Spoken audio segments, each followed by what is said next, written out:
और देखिए, इजराइल के हमले में नसरल्लाह के मारे जाने के बाद, इस बयान के बाद, इस दावे के बाद विरोधियों में खौफ है। बड़ी खबर इससे जुड़ी यह है कि ईरान के सुप्रीम लीडर अली खामेनेई को सुरक्षित ठिकाने पर पहुंचा दिया गया है। न्यूज एजेंसी रॉयटर्स के मुताबिक खामेनेई की सुरक्षा को और कड़ा कर दिया गया है। तो खामेनेई जिन्हें सुरक्षित ठिकाने पर पहुंचाया गया है, जिस तरीके से ये ऑपरेशन हुआ जिसमें ये बड़ा दावा नसरुल्लाह के मारे जाने का किया गया है, उसके बाद विरोधियों में खौफ साफ देखा जा रहा है। एहतियातन ईरान के सुप्रीम लीडर अली खामेनेई को एक सुरक्षित जगह पर पहुंचा दिया गया है। और ये खबर न्यूज एजेंसी रॉयटर्स के मुताबिक है कि खामेनेई की सुरक्षा को और कड़ा कर दिया गया है, उनका सुरक्षा घेरा और बढ़ा दिया गया है। फिलहाल वो किसी सुरक्षित ठिकाने पर शिफ्ट कर दिए गए हैं।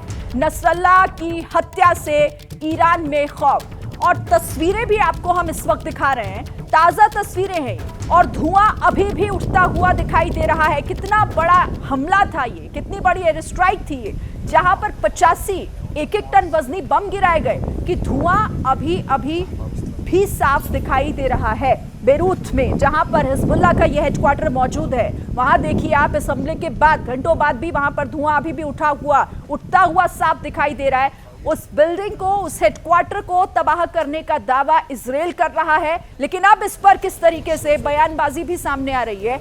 ईरान के सुप्रीम लीडर जो कह रहे हैं कि यह हत्या है और साथ ही निहत्तों को निशाना बनाया है, नागरिकों को निशाना बनाया है इजराइल ने।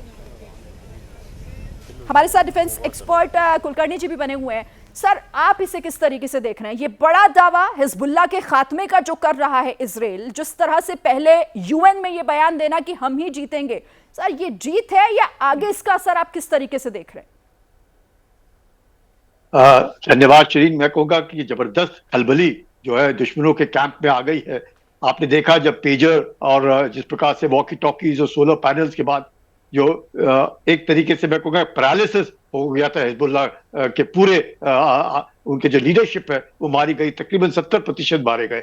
और अब आप खुद बता रही हैं कि नसरुल्लाह के मरने के बाद खामेनी जो ईरान के जो प्रॉक्सी है हिजबुल्लाह, उसमें खलबली मच गई है। अब ईरान को भी डर लग रहा है, क्योंकि ईरान की ही धरती पर उन्होंने हानिया जो हमास के सुप्रीम लीडर थे उसको मारा। तो आप समझ सकते हैं कि किस प्रकार से 1992 से ये जो नसरुल्लाह है ये हिजबुल्लाह को कमांड कर रहा है। हिजबुल्लाह एक आतंकी संगठन, लेकिन राजनीति में भी सक्रिय, 2005 और 2009 से राजनीति में सक्रिय लेबनान के अंदर, और लेबनान में इसकी 13 सीटें हैं पार्लियामेंट के अंदर। इसको 1997 में यूएसए ने इसको आतंकी घोषित किया हिजबुल्लाह को। और इसके बावजूद भी जिस प्रकार से आप समझ सकते हैं कि लेबनान, इजराइल की लड़ाई किसके साथ है? लड़ाई है हिजबुल्लाह के साथ, लेकिन लेबनान जो है वहां पे 70% जो मुसलमान हैं, जिनमें 50% शिया है, जिसका नेतृत्व या जिसका आतंकी संगठन है हिजबुल्लाह। और हिजबुल्लाह जो है वो ईरान का प्रॉक्सी है, और ईरान ही इसका मैं कहूँगा पूरी तरीके से नेतृत्व भी देता है, फंडिंग भी करता है, हथियार भी देता है, इनको ट्रेनिंग भी देता है, इनका मनोबल भी ऊंचा करता है, इनके पीछे भी खड़ा है। हमास हुआ, हिजबुल्लाह हुआ, हूदी हुआ, ऐसे इसने जब तकरीबन, अब मैं कहूंगा जब नसरुल्लाह ही चला गया है तो 80 से 90% इनकी टॉप लीडरशिप खत्म हो गई, क्योंकि लीडरशिप का खात्मा तो तभी शुरू हो गया जब पेजर और वॉकी टॉकी उड़ने शुरू हो गए थे। और उसके बाद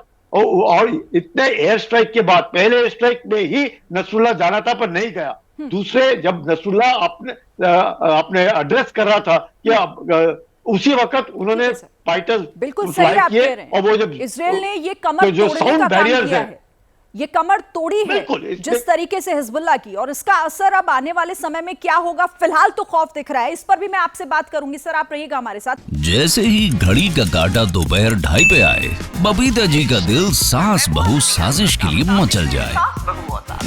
और ये है इनकी बहू, पूरे दिन ऑफिस की टेंशन हो जाए गॉन जब ये करें अपना फेवरेट शो फ्री टाइम पे ऑन। इनकी तरह आप भी देखिए अपना फेवरेट शो अपने टाइम पर, और डाउनलोड कीजिए एबीपी लाइव ऐप अपने स्मार्ट टीवी पर।